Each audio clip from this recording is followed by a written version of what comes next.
உண்மை திரும்ப வீடு வந்தது. அப்பா ராமசாமி கோபத்தில் இருந்தார். என் தங்க மாலையை யார் எடுத்தது என்று உரத்த குரலில் கேட்டார். அருகே நின்ற மீனாவும் ராதாவும் கண்ணீருடன் நடுங்கினார்கள். அப்பா, நாங்கள் எடுக்கவில்லை என்று கூறினார்கள்.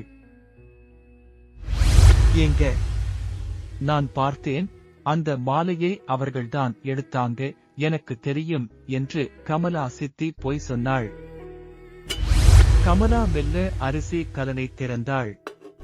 அரிசியின் கீழ் யாருக்கும் தெரியாமல் மாலையை மறைத்து வைத்தாள்.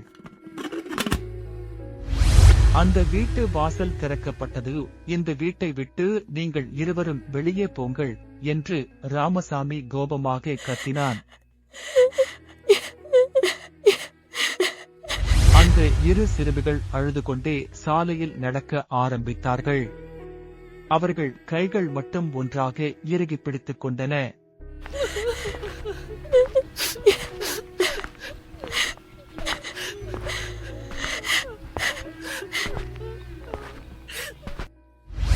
ஆறு அருகில் சிறுமிகள் அமர்ந்து இருந்தனர். அந்த இரண்டு சிறுமிகளின் சோர்வான முகத்திலும் கொஞ்சம் நம்பிக்கை தென்பட்டது. அந்த ஆறு அவர்களின் புதிய வாழ்க்கையை தொடங்க உதவி செய்தது.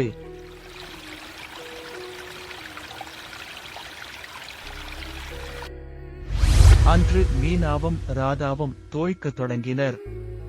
கடினமாக உழைத்தார்கள். அன்று மாலை வேலு அண்ணா சிறிய கையில் அரிசி பையை மீனாவிடம் கொடுத்தார். உங்கள் உழைப்பை நான் பார்த்தேன், நல்ல உழைக்குறீங்க என்றார். அதே சமயம் ராமசாமியின் உடல் சரி இல்லாமல் போனது.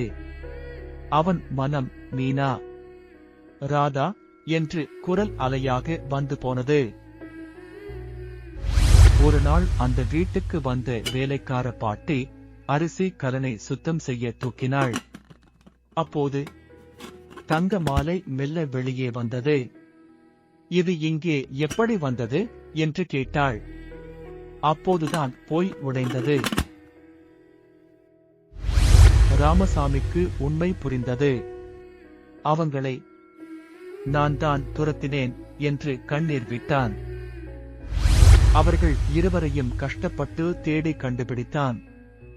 இருவர் இடமும் அழுது மன்னிப்பு கேட்டான். இருவரையும் வீட்டிற்கு அழைத்துச் சென்றான்.